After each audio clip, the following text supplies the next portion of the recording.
toujours et sa fidélité de génération en génération. Amen. Amen.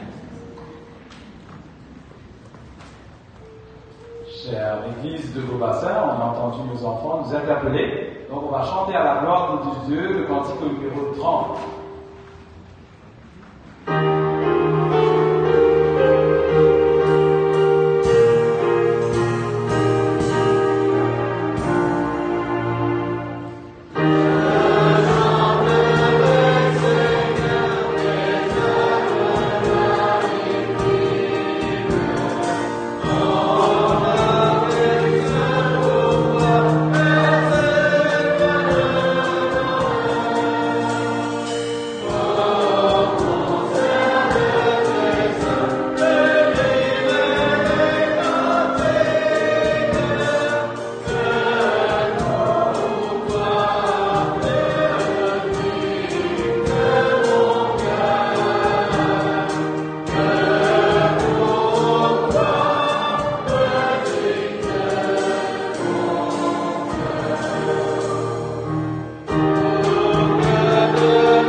Nous allons nous mettre à genoux pour la prière.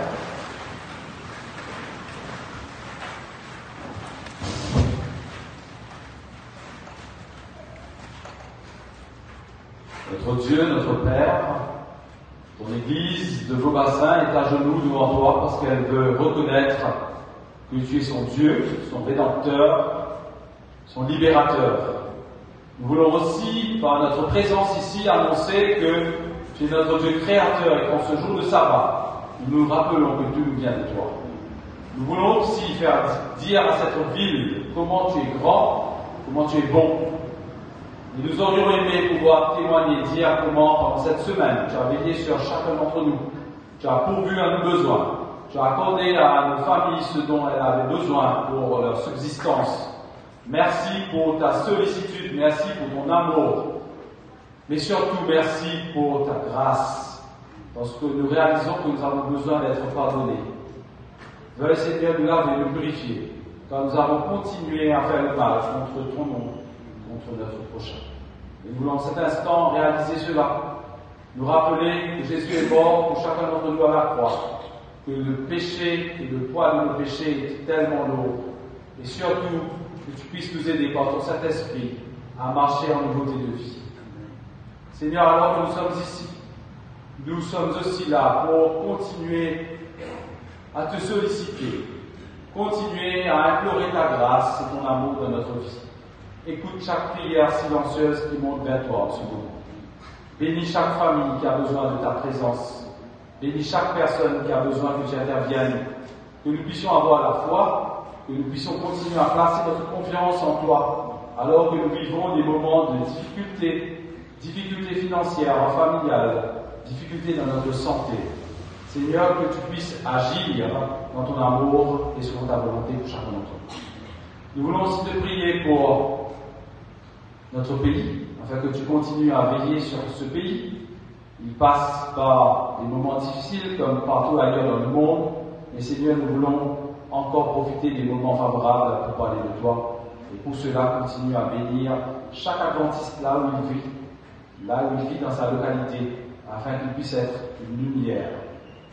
Bénis aussi notre pasteur, afin que tu lui accordes ton Saint-Esprit. Que les paroles qu'il va prononcer en ce jour soient bénéfiques pour chacun d'entre nous, que nous puissions laisser le Saint-Esprit agir dans notre cœur, que l'influence de ta parole qui sera dite devienne réalité dans chacune de nos vies.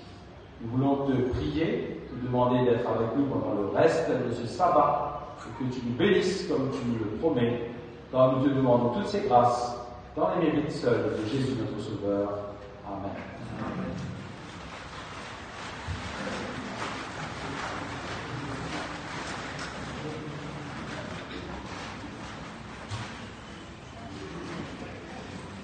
Et avec beaucoup de plaisir que je suis ici ce matin avec Christelle, avec le pasteur Alain Corali, pour vous souhaiter la bienvenue, chers membres de l'église de Beaubassin. Il y a encore quelques places dans les bancs, c'est un constat que nous faisons depuis quelques semaines et quelques mois, mais continuons à prier pour ceux et celles que nous ne voyons pas. Continuons à appeler dans la semaine. Si vous avez des amis que vous aviez l'habitude de voir, qui étaient tout le temps là, à vos côtés, dans ces bancs qui sont plus ou moins vides, appelez-les, dites-leur qu'on pense à eux et dites-leur que nous aurions aimé que nous soyons tous réunis dans la communauté pour louer, pour bénir, pour remercier Dieu pour tout ce qu'il fait pour chacun d'entre nous. Que ce soit un sujet de prière pendant cette semaine pour chacun d'entre nous. Ça vous fait l'effort parce que nous reconnaissons que tout nous vient de Dieu, d'être présent. J'aimerais aussi saluer la présence des visiteurs, de ceux qui sont là comme invités. Bienvenue à l'église de Beaubassin, on est très content de vous avoir parmi nous. Alors, nous avons quelques-uns qui ont accepté de laisser leur nom dans notre registre, et je vais citer donc ces personnes. J'aimerais souhaiter la bienvenue des personnes que vous connaissez tous très bien, à la famille Hirou. Donc, frères et sœurs Hirou, ils sont là, ils sont à ma droite. Je les ai identifiés, donc c'est pour ça que je dis où ils sont. J'aimerais aussi, donc bienvenue à vous. J'aimerais aussi souhaiter la bienvenue à Dani Pedro, frère Pedro de l'église de Rochebrune. Par contre, bienvenue. Et nous avons aussi, alors là, moi peut-être je connais moins, je saurais vous reconnaître, mais tout le monde vous connaît, c'est la famille Orient de France. Donc j'imagine que c'est des personnes extrêmement connues de toute l'église. Ils sont où? Il y a l'auteur, ils sont juste à l'arrière. Ah voilà, donc la famille Orient de France. Donc soyez les bienvenus aussi en ce sabbat matin. On est tous heureux d'être ensemble pour louer Dieu. Et nous aurons maintenant l'occasion de louer Dieu par nos dîmes et nos offrandes. Et j'invite donc les diacres et les diacresses à s'avancer pour la collecte des dîmes et des offrandes.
Le texte qui servira d'introduction au message de ce matin se trouve dans le livre des Actes des Apôtres, le chapitre 17, des versets 16 à 21.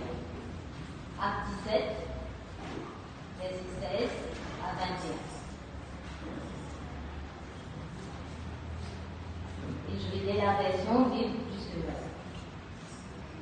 Pendant qu'il attendait ses compagnons à Athènes, Paul bouillait d'indignation en voyant combien cette ville était remplie d'idoles.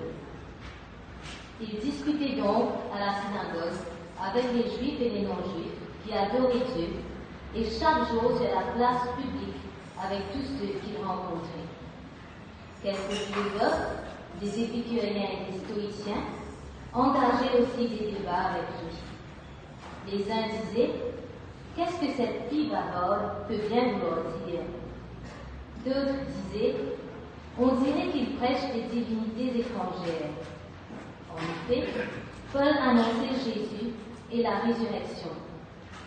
Pour finir, ils l'emmenèrent et le conduisirent devant l'aréopage. Pouvons-nous savoir, lui dit-il alors, en quoi consiste ce nouvel enseignement dont tu parles? Les propos que tu tiens sonnent de façon bien étrange à nos oreilles. Nous désirons savoir ce qu'ils veulent dire. Il se trouve en effet que tous les Athéniens et les étrangers qui résidaient dans leur ville passaient le plus clair de leur temps à dire ou à écouter les dernières nouvelles. Que l'Éternel bénisse l'influence de sa parole dans nos cœurs. Amen. Nous allons maintenant nous mettre debout et prendre ensemble le cantique au numéro 43. Amen.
Caroline, si tu avais un doute que l'église de Beaubassin se rappelle toujours de toi, j'ai eu un autre papier pour me dire tu as oublié de souhaiter la bienvenue à Caroline. Donc je n'avais pas oublié, j'avais l'intention de le faire maintenant, je n'ai pas oublié ma présidente de jeunesse de l'époque. Donc Caroline, sois la bienvenue. Caroline est l'épouse du pasteur Alain Corali qui va prêcher dans quelques minutes, quelques secondes, j'espère. Mais j'aimerais avant tout lui souhaiter la bienvenue et lui dire à quel point on est content de l'avoir parmi nous.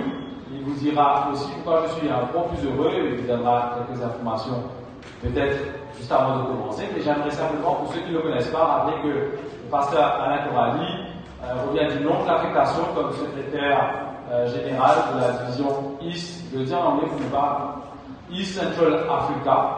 Il a été dans l'administration de l'Église durant les 20 dernières années, et peut-être il donnera plus de détails. Et j'aimerais aussi dire que nous sommes toujours très contents d'avoir Alain et Caroline, parce que nous les considérons, j'espère que vous le considérez aussi, comme des enfants de cette église, comme des, si je peux employer le mot, produits de cette église, de Beaubassin. On est toujours très fiers parce qu'on a ce côté un peu fier d'être Beaubassinois. Et j'aimerais rajouter une chose en vous donnant son parcours, et de temps à autre, on se dit pourquoi est-ce qu'on dit le parcours de certaines personnes. Donc, pasteur Alain Corali est docteur en théologie. Le pasteur Alain Corali détient une double maîtrise de 2 universités différentes, notamment d'Oxford. Le pasteur Alain Corali a aussi une licence, vous imaginez bien, pour être arrivé au doctorat. Donc, je voulais vous partager ce parcours pour vous dire qu'il y a des hommes qui ont décidé de donner leur vie au Seigneur, alors que dans le monde, avec autant de qualifications, et avec un parcours aussi riche, avec autant d'intelligence, dans le monde, ils auraient eu tout ce que le monde a à offrir. Et j'aimerais dire à quel point c'est exceptionnel d'avoir un pasteur qui décide, lui, de consacrer sa vie au Seigneur, et que Dieu te bénisse, pasteur, toujours dans tout ce que tu auras à faire pour le Seigneur. Et que ce soit peut-être aussi un appel à la jeunesse pour leur dire, n'hésitez pas à faire comme le pasteur Alain Corali, à donner votre vie au Seigneur, Dieu vous bénira grandement. Pasteur, sur ces mots, j'aimerais t'inviter à parler, à prêcher à ton église.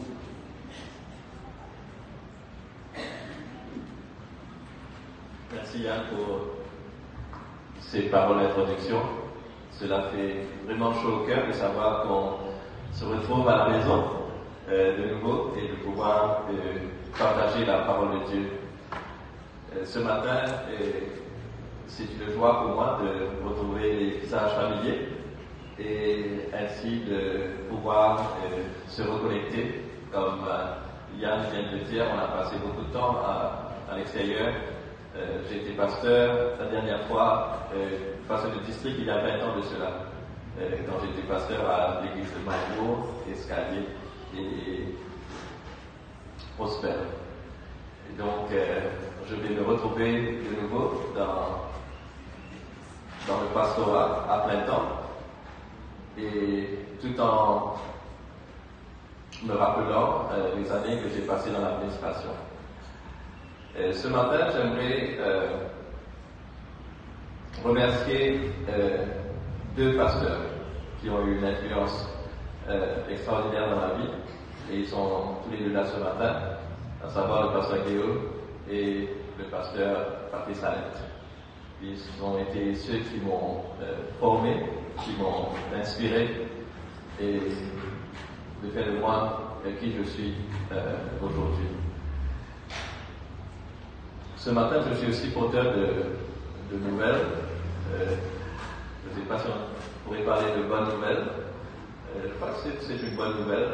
Mauvaise nouvelle et bonne nouvelle à la fois. Je serai à l'île Maurice. Caroline et moi serons à Maurice pendant les 6 prochains mois. Où, comme ça a été annoncé pendant les annonces, on sera affecté à Cotorafin, Bambou et Quatre-Bonnes, mais cela sera seulement pour une période transitoire, parce que j'ai accepté l'appel qui m'a été lancé de l'université d'Andros, du séminaire où je serai prof à partir du mois de juillet. Donc à partir de juillet, je serai prof en Christian Leadership au séminaire d'Andros. Et cela m'aide à comprendre que le Seigneur a toujours un plan pour ses enfants, qu'il dirige notre vie et que toute la formation que j'ai reçue n'a pas été en vain et que je voudrais mettre au service de Dieu les enseignements que j'ai reçus. Et j'aimerais aussi remercier l'Église de Beaubassin dans cela parce que sans l'Église de Beaubassin, sans la chance qui m'a été donnée à m'exercer, je ne serais pas là où je suis. Ce matin, j'aimerais vous inviter à ouvrir votre Bible dans le livre des Actes, le chapitre 17. Et c'est un texte très intéressant. On pourrait passer toute la semaine à analyser ce texte. Et je vous promets que nous n'allons pas passer la semaine ici. Et je vais essayer d'être bref, tout en essayant de partager l'essence même,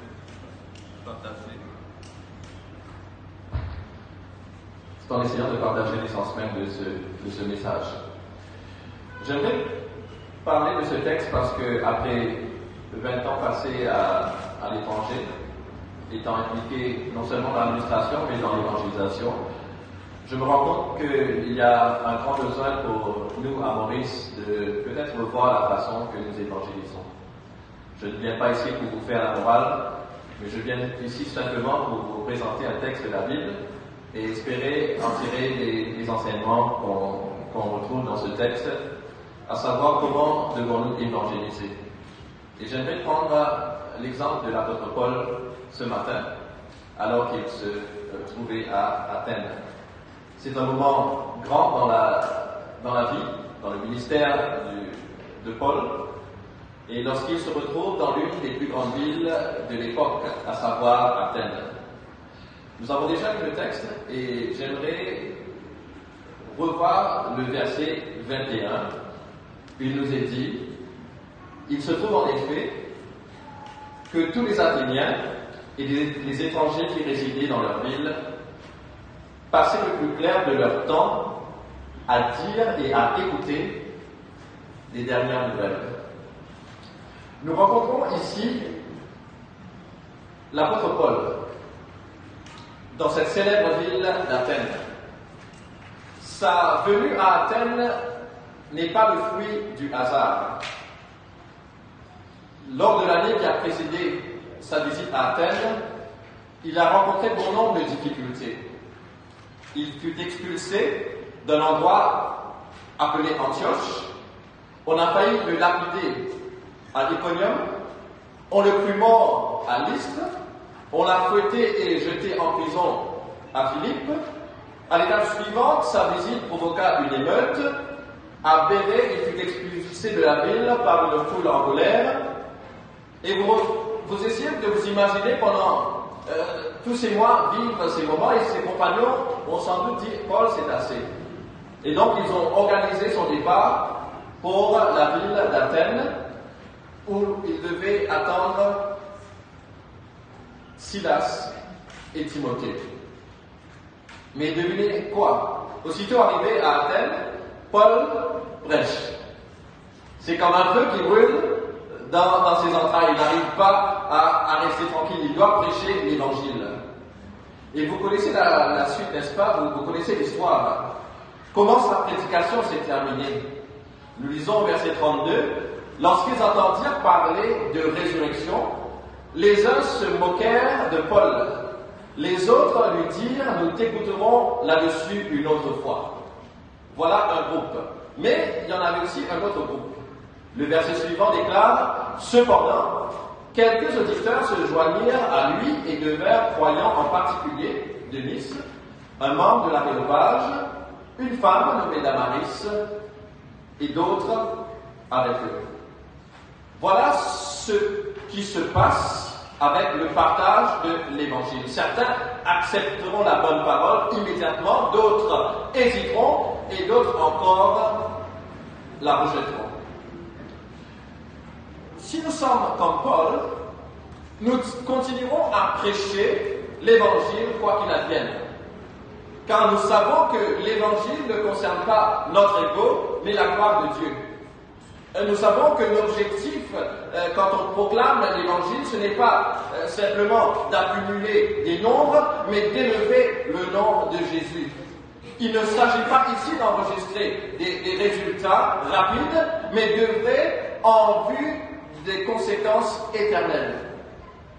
Comment donc étaient ces Athéniens? Ces Athéniens qu'on rencontre ici étaient des gens cultivés. Ellen White nous dit que c'était un peuple célèbre pour son intelligence et sa culture. En effet, les Athéniens étaient des géants intellectuels. Et il n'est pas étonnant, quand ils ont rencontré l'apôtre Paul, quand ils ont entendu l'apôtre Paul, certains se sont exclamés « Qu'est-ce que cette pie bavarde peut bien vouloir dire ?» Ce n'est pas un compliment. Ils pensaient que l'apôtre Paul n'était pas à leur hauteur, n'était pas à leur niveau. Et pourtant, aussi grands, aussi cultivés qu'ils fussent, les Athéniens sentaient qu'il manquait quelque chose. Regardez le verset 21. Il nous est dit, en effet, il se trouve en effet que tous les Athéniens et les étrangers qui résidaient dans leur ville passaient le plus clair de leur temps à dire ou à écouter des dernières nouvelles, des dernières nouveautés. Qu'est-ce que cela veut dire? Eh bien, cela veut dire que les gens qui attendent toujours quelque chose de nouveau avouent qu'ils ne sont pas satisfaits de ce qu'ils ont déjà, n'est-ce pas? Et c'était là le problème d'Athènes. Et c'est aussi le problème de notre monde aujourd'hui.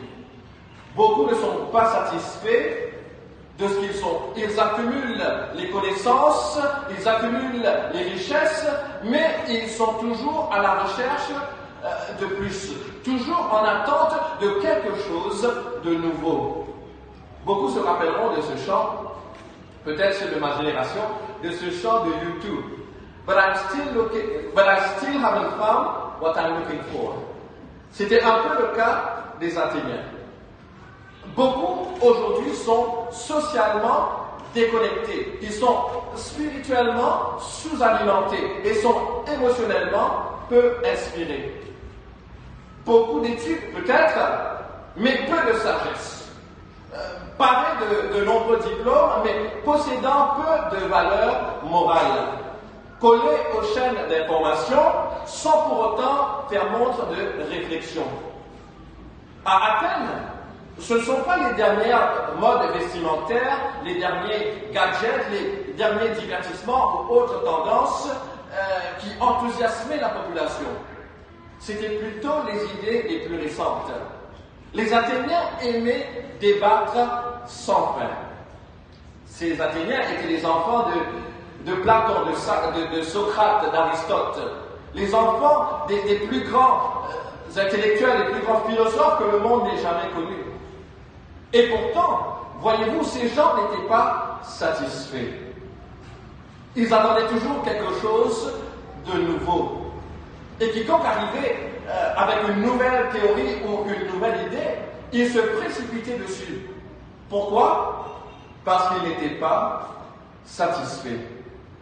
C'était Athènes, une ville dédiée à la vérité, une ville dédiée à la connaissance, une ville dédiée à la sagesse, et pourtant, au milieu de cette quête de vérité, au milieu de cette quête de sagesse, il y avait de l'insatisfaction, il y avait de la confusion. N'est-ce pas ce que nous trouvons aujourd'hui? Des gens toujours à la recherche de quelque chose de nouveau, une nouvelle vie, une nouvelle expérience, une nouvelle mode, un nouveau gadget, une nouvelle philosophie, un nouveau style de vie. Toujours à la recherche de quelque chose de nouveau. Et les voilà, vous voyez, sans s'en rendre compte, en train de confesser leur propre faillite. Toujours à la recherche de quelque chose de nouveau. Puis vint Paul pour propager la bonne nouvelle. Et cela a dû provoquer un certain remous chez certains philosophes épicuriens et stoïciens.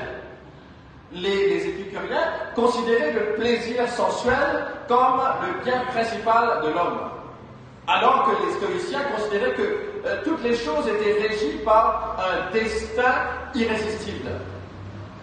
Et bien que ces deux écoles de philosophie étaient très différentes, ces épicuriens et ces stoïciens étaient intrigués par le message de Paul sur la place du marché. Et ils l'ont fait venir à l'Aréopage pour l'entendre. Ils n'avaient probablement aucun intérêt pour l'évangile. Mais Paul, pour eux, était une nouveauté, était un spécimen qui allait amuser leur curiosité et les aider à faire de la gymnastique intellectuelle. Mais observez comment Paul, le grand apôtre et le missionnaire d'exception, a abordé les Athéniens. Que pouvons-nous apprendre de lui? Quelles sont les leçons que nous pouvons tirer de sa visite? Quand on joue au football, on doit pouvoir visionner Lionel Messi ou Ronaldo. Si on joue au golf, on fait de sorte à prendre de Tiger Woods, n'est-ce pas? Si on est bassiste, comme Jean-René, on écoutera Victor Guten. Et la liste s'allonge. Vous voulez apprendre de ce qu'il y a de mieux. Et ici, c'est le plus brillant missionnaire qui est là à Athènes. Et j'aimerais que nous le voyions en action afin que nous puissions appliquer certains de ces principes à notre situation locale. J'aimerais que vous observiez trois choses dans ce récit. Ce que Paul a vu, premier point. Deuxièmement, ce que Paul a ressenti au-dedans de lui. Et troisièmement, ce que Paul a fait. Tout d'abord, observons ce que Paul a vu. Athènes, à cette époque, était la ville suprême, c'était le centre culturel du monde. C'était la ville qui a abrité les plus grands contributeurs au savoir, à l'art, à la science, à la théorie politique. C'était la ville des philosophes, le centre de la musique et du théâtre, de l'éthique et de la médecine. Athènes fut aussi le berceau de la démocratie. Et je peux m'imaginer l'apôtre Paul traversant les rues d'Athènes pour contempler les lieux. Qu'est-ce qui l'a le plus impressionné? Était-ce les beaux bâtiments? Était-ce les magnifiques sculptures? Était-ce les grands marchés, les grands philosophes? La réponse du texte est claire et sans équivoque. La Bible dit que Paul vit une ville entièrement dévouée à l'idolâtrie. N'oubliez pas qu'il s'agit ici de la ville d'Athènes, le centre de la culture, le centre de la philosophie, le centre de la science. Et pourtant, ces gens étaient des idolâtres. Ils ne savaient pas quel Dieu adorer, au point de les adorer tous.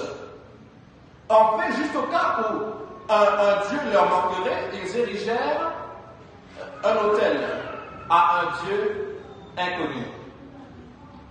Voilà une situation des plus étonnantes.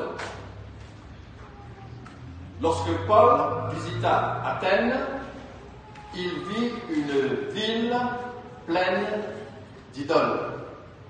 Dans le texte plus bas, il nous est dit, l'apôtre Paul qui parle, il dit, en examinant les choses dans la ville, en examinant, ce que veut dire Paul, ne flânez pas tout simplement, examinez les choses pour voir la réalité. Et la question que j'aimerais vous poser ce matin est celle-ci. Qu'est-ce que vous voyez quand vous regardez l'île Maurice? Que voyez-vous derrière les belles plages, les magnifiques montagnes, les toutes dernières constructions, le métro léger, les centres commerciaux qui poussent un peu partout? Qu'est-ce que vous voyez derrière tout ça? Est-ce que vous voyez tout simplement les aspects passionnants du développement? Ou voyez-vous aussi une île, un pays attaché aux idoles du ciment et du bois, attaché aux idoles du pouvoir, attaché aux idoles de l'argent? Voyez-vous aussi le nombre de personnes qui sont accros à la vanité, accros à la dernière voiture, accros au dernier gadget, accros au dernier téléphone, à la dernière célébrité, au dernier post sur Facebook? Qu'est-ce que vous voyez quand vous regardez l'île Maurice? Quand je regarde l'île Maurice, je vois des défis, mais aussi des opportunités. Je vois la grandeur de l'âme d'un peuple, mais aussi également parfois son étroitesse d'esprit. Je vois l'optimiste, mais aussi le désarroi. L'optimisme, mais aussi le désarroi. Je vois de l'espoir, mais aussi du désenchantement. C'est ce que je vois lorsque je regarde mon pays. Mes amis, vous pouvez ne pas être d'accord sur mon analyse de l'île Maurice, mais il y a une chose que je peux vous dire avec certitude. Nous ne pouvons pas atteindre ce pays avec l'Évangile sans bien le connaître. Et pour le connaître, nous devons l'observer de près, pour l'appréhender tel qu'il est. Certains d'entre nous, malheureusement, vivent dans leur bulle du passé. Nous perpétuons une tradition au lieu de répondre à la situation présente. Nous gardons les mêmes méthodes au lieu d'explorer de nouvelles pistes. Nous restons figés dans nos pensées au lieu d'être à l'écoute de ce qui se passe réellement. S'il est vrai que l'Évangile est éternel, son partage doit être toujours actualisé. Son partage doit être toujours adapté aux circonstances actuelles. Et pour le faire, nous devons être attentifs. Nous devons regarder autour de nous. Nous devons prendre le pouls de la nation afin de pouvoir atteindre son cœur. C'est par là que nous devons commencer. Mais observer n'est pas assez. Nous devons aussi ressentir quelque chose en nous-mêmes. Considérons ce que Paul a ressenti au-dedans de lui. Qu'a ressenti Paul à Athènes lorsqu'il a vu cette ville entièrement livrée à l'idolâtrie? Comment cette vue l'a-t-il affecté? La Bible nous dit tout simplement que Paul bouillait d'indignation en voyant combien cette ville était remplie d'idoles. La version du second dit « Il sentait au-dedans de lui son esprit s'irriter à la vue de cette ville pleine d'idoles. » Paul était profondément affligé parce que partout où il se tournait, dans Athènes, il était confronté à la présence d'idoles et de temples le long de chaque rue. Chaque Athénien, de l'esclave au gouverneur, de l'enfant au vieillard, faisait des sacrifices aux idoles. Et à cette vue, Paul bouillonnait d'indignation, car sa rencontre avec le vrai Dieu l'aidait à comprendre la futilité et l'impuissance de toutes ces idoles. D'où ma question. À quel point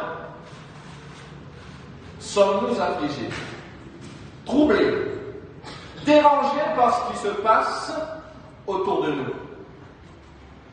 Quelle est notre détresse, notre indignation morale face à l'immoralité croissante, à l'insécurité grandissante, à l'idolâtrie ambiante?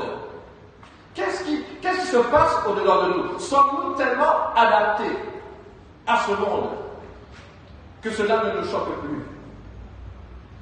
Lorsque Paul regarda la ville, il fut profondément bouleversé, douloureusement bouleversé, car il voyait des gens sans Dieu, sans Christ, sans espérance. Des gens qui ne passaient leur temps qu'à dire ou à écouter les dernières nouveautés. Il était remué au-dedans de lui par l'aveuglement spirituel, remué au-dedans de lui par la morale décadente, remué au-dedans de lui par la perdition inéluctable de toute une population. Ellen White nous dit que son esprit était ému de jalousie pour Dieu, qu'il voyait déshonoré partout. Il se sentait pris de pitié pour les Athéniens, qui, tout intellectuel qu'ils fussent, ignoraient l'essentiel, le vrai Dieu. De grands hommes, de grands penseurs, certes, et pourtant complètement perdus. Paul était remué dans ses sentiments, remué dans ses émotions à la vue de ce qui l'entourait. Le sommes-nous? Car voyez-vous, l'évangélisation ne consiste pas simplement à partager de l'information, mais c'est être pris par la gorge, prise à la gorge par la détresse humaine. C'est avoir l'estomac noué, rien que de penser au sort de ceux qui ne connaissent pas le Christ. L'évangélisation, c'est vouloir que Dieu soit glorifié, vouloir que Christ soit exalté, vouloir que l'évangile soit pleinement proclamé à ceux qui ne le connaissent pas. Sans être émus, nous ne pouvons pas partager réellement la parole de Dieu. Alors, qu'est-ce qu'il a fait? Qu'est-ce que Paul a fait à Athènes? Il a vu, il a ressenti quelque chose au-dedans de lui-même, de l'indignation, certes, de la compassion, du chagrin, une colère sainte, mais ne s'est pas arrêté à là. A-t-il gardé le silence? A-t-il tout simplement dit, bon, ça c'est leur vie, ça c'est leur business, ça c'est leur affaire? Non. Paul savait qu'il devait faire quelque chose. Il est allé à la rencontre des Athéniens. Et comment est-ce que Paul s'est-il pris? Paul se rendit d'abord à la synagogue.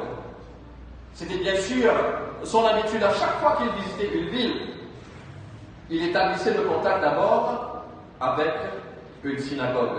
Il savait qu'il trouverait là des Juifs qui connaissent les Écritures et les Grecs craignant Dieu. Mais l'apôtre Paul ne s'est pas limité à la synagogue. Car nous lisons au verset 17, il discutait donc là, à la synagogue, avec les Juifs et les non-Juifs qui adoraient Dieu, et chaque jour, sur la place publique, avec tous ceux qu'il rencontrait. Paul allait rencontrer les gens là où ils se trouvaient. D'où ma question. Où se trouve notre place publique à nous? Pour certains, c'est peut-être la pause déjeuner à l'heure du travail.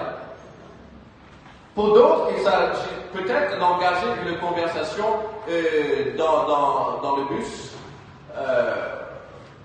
ou sinon après une séance d'entraînement. Pour d'autres, place publique, peut-être ce sont les réseaux sociaux. Mais où que nous nous trouvions, quoi que nous fassions, nous devons être prêts à donner une raison de cette espérance qui nous anime. C'est cela être disciple de Jésus. C'est cela évangéliser. Ce n'est pas un programme qu'on fait une fois l'année, on invite les gens et c'est terminé. Non, non, non. L'évangélisation, c'est un style de vie. Mais n'oublions pas qu'il ne s'agit pas tout simplement de partager des informations religieuses. Il s'agit de partager l'évangile à des personnes. Et si nous voulons réellement évangéliser, nous devons aimer les gens. Nous devons réellement nous intéresser à leurs besoins. Nous devons valoriser les gens. Nous devons être passionnés pour les gens. Vraiment se soucier d'eux. L'évangélisation sans l'amour, ce n'est pas l'évangélisation. Et c'est ce type de ministère que Paul a exercé sur la place publique. Et c'est là que les intellectuels l'ont rencontré et l'ont invité à prêcher à l'Aréopage, cet endroit sur la colline qu'on appelle la colline de Mars, dans ce point élevé à Athènes où les gens se rencontraient pour discuter. Et suite à leur invitation, nous lisons au verset 22, Paul dans l'introduction de son message. Il nous est dit, Paul, debout au milieu de l'Aréopage, dit, Athéniens, je trouve à tout point de vue, je vous trouve à tout point de vue extrêmement religieux. Vous voyez, Paul ici cherche un point de contact. Il poursuit. En effet, en parcourant votre ville et en examinant les objets de votre culte, j'ai même découvert un autel avec cette inscription à un Dieu inconnu. Celui que vous révérez sans le connaître, c'est celui que je vous annonce. Avez-vous remarqué la différence entre Paul et les Athéniens? Alors que les Athéniens ne passaient leur temps qu'à dire ou à écouter les dernières nouvelles, les dernières nouveautés, alors que les Athéniens étaient toujours insatisfaits de ce qu'ils avaient cherché, examiné et espéré, Paul ici déclare sa certitude. Paul déclare son assurance. Paul parle parce qu'il a trouvé ce que les Athéniens cherchaient. Alors que les Athéniens cherchaient désespérément Dieu, Paul déclare l'avoir trouvé en Jésus-Christ. Vous remarquerez qu'il a trouvé Dieu non pas dans des spéculations philosophiques, non pas en entrant dans une transe, non pas en passant par la méditation transcendantale, non. Il a trouvé Dieu parce que Dieu s'est révélé à lui. Et c'est cela le message du christianisme. Ce n'est pas notre effort pour aller à la rencontre de Dieu, mais beaucoup plus Dieu qui vient à notre rencontre.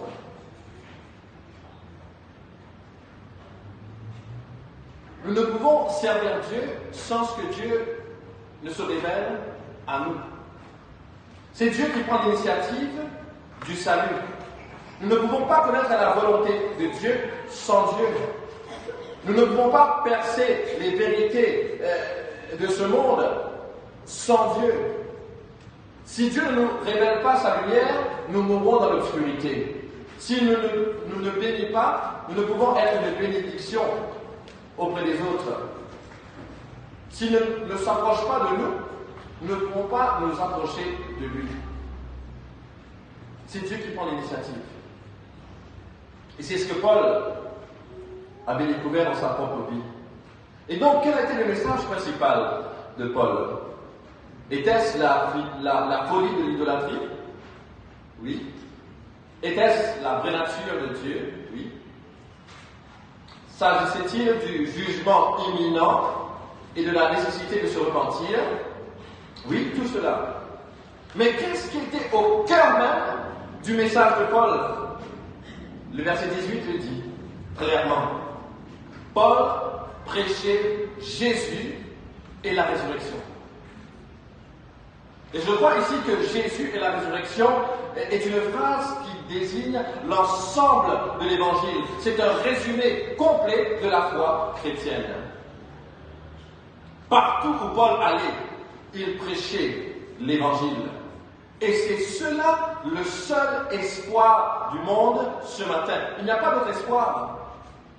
C'est la seule nouvelle que nous devons annoncer. Il n'y a pas d'autre nouvelle. Il n'y a pas d'autre bonne nouvelle. Cette bonne nouvelle n'est pas seulement des choses qui parlent de Jésus, mais cette bonne nouvelle, c'est Jésus lui-même. Jésus n'est pas venu simplement prêcher l'Évangile, Il est lui-même cet évangile. Il n'est pas simplement venu pour donner du pain, il dit « je suis le pain ».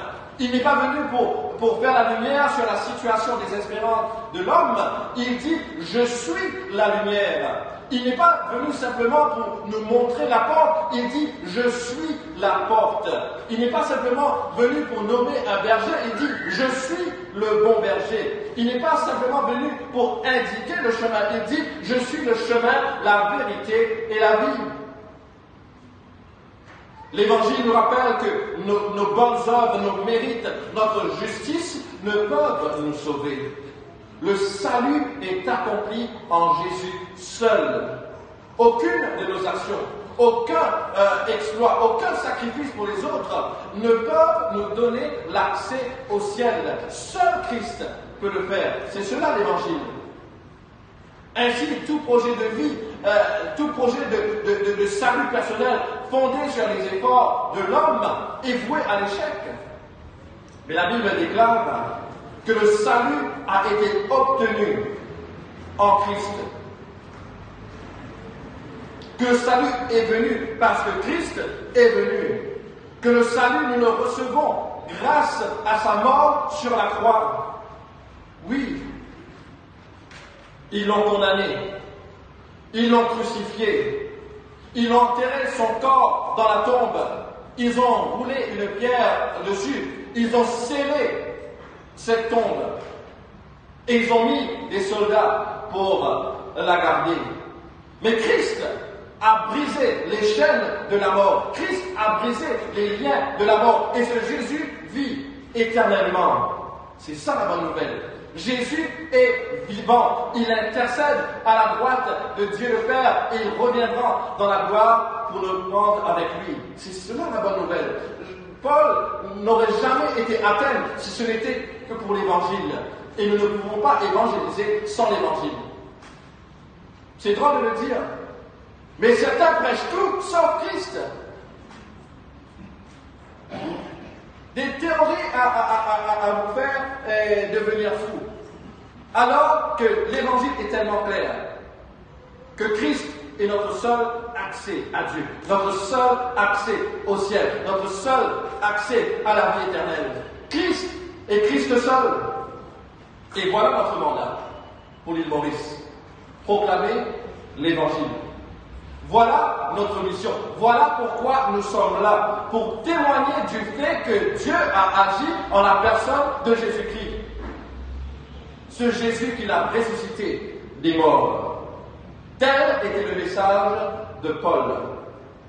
Il est vrai qu'il a été interrompu. Certains ont ri, certains se sont moqués, d'autres ont tergiversé et ont dit non, pas aujourd'hui, peut-être un autre jour, mais certains ont cru. Et c'est cela, partager l'évangile. Certains peuvent se moquer, certains peuvent dire attends, je ne suis pas prêt, d'autres peuvent croire tout de suite, mais nous, notre rôle à nous, c'est de proclamer cet évangile, de partager cette bonne nouvelle et de laisser le résultat à Dieu. Chers amis, il est grand temps pour nous de prendre position pour le Christ. Ce monde est rempli d'idoles impuissantes. Cette civilisation va à la faillite. Ce monde ne va pas s'améliorer. Et il est grand temps pour nous de vivre pour la gloire de Dieu. Il est grand temps pour nous d'être de témoins fidèles. Il est grand temps pour nous d'inviter les gens à connaître Jésus. Et la question que j'aimerais vous poser ce matin, mais qui osera à proclamer cette bonne nouvelle? Qui ira de l'avant pour prêcher cet évangile? Je me rends compte très souvent que je ne partage pas l'évangile parce que je suis trop orgueilleux. J'ai peur qu'on refuse l'appel et je le prends personnellement. Et je crois que c'est ce qui nous bloque très souvent en tant que chrétiens. Nous refusons d'aller prêcher cet évangile parce que nous nous disons, c'est le terme en anglais, we like to look bad. On veut garder cette image polie, cette image d'assurance. On a peur que les gens nous disent non, ton Dieu, tu peux le garder. Mais une fois qu'on a rencontré le Christ, réellement, une fois qu'on a su que Christ lui-même a été rejeté, une fois que nous savons qu'en croyant en lui, nous pouvons aller de l'avant, avancer avec foi, alors nous pouvons prendre tous les risques. Même le risque d'être comme l'apôtre Paul, d'essuyer des refus, de connaître la persécution, de connaître le rejet, parce que nous savons en qui nous avons cru. Et quoi qu'il advienne, nous sommes prêts à nous tenir debout et dire Christ, parce que je t'aime, parce que je me suis donné à toi, je vais te servir. Je vais annoncer cette bonne nouvelle. Chers amis, quand on parle de l'évangélisation, ce n'est pas un programme. C'est être pris par Christ et ne plus pouvoir rester tranquille. C'est de dire, Christ est mon sauveur, il a changé ma vie, il reviendra bientôt, il est le sauveur du monde. C'est être prêt à nous tenir debout et à rester fidèle jusqu'à la fin. Donc la question que je vous pose ce matin, mais qui va relever ce défi? Qui va relever ce défi de partager l'évangile? Qui s'engagera pour le Seigneur? C'est l'appel que je vous lance ce matin. J'ai vécu pendant des années à l'extérieur, et quand je regarde la situation de notre île, mon cœur fait mal. Je me dis que cette île doit connaître le Christ. Et que Dieu m'a appelé à être son témoin. Je ne vous parle pas ici d'aller organiser des campagnes, mais simplement à être des témoins vivants, là où Dieu vous place. Car c'est là l'évangile, l'évangélisation. C'est être un témoin de la puissance de Jésus-Christ dans notre vie. C'est de partager cette bonne nouvelle. Ce matin, je prie à ce que nous puissions voir, comme l'apôtre Paul a vu, que nous pouvons ressentir au-dedans de nous ce que Paul a ressenti, afin que nous puissions aller proclamer ce que Paul a proclamé. Prions. Éternel notre Dieu, nous venons à toi ce matin pour te rendre grâce et te remercier. Nous te disons merci pour cette bonne nouvelle du salut que nous retrouvons en Jésus seul. Alors que ce monde nous dit que tous les chemins mènent au ciel, ta parole est claire, que l'unique voie, l'unique chemin, c'est Jésus. Et ce matin, nous te demandons, Père, à nous aider à pouvoir partager cette bonne nouvelle, cet évangile. Si nous ne sentons pas le désir de le faire, convertis nos cœurs, transforme-nous, change nos pensées, redessine nos priorités et aide le Seigneur à pouvoir partager cette bonne nouvelle. Ce matin, je te prie spécialement pour l'église de Beaubassin, située dans cet endroit névralgique du pays. Et nous prions, Seigneur, à ce que cet évangile soit proclamé d'ici. Que cet évangile soit connu dans cette ville. Et que bon nombre abandonnent leurs idoles pour se donner à toi. Seigneur, c'est notre prière ce matin. Au nom de Jésus.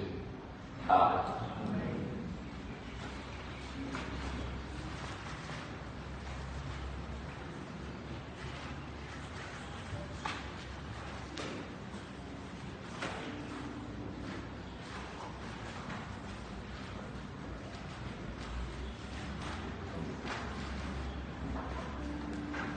Nous allons nous mettre debout pour chanter le cantique numéro 215. Après quoi, le pasteur va bénir l'église.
l'Éternel fasse luire sa face sur toi et qu'il t'accorde sa grâce.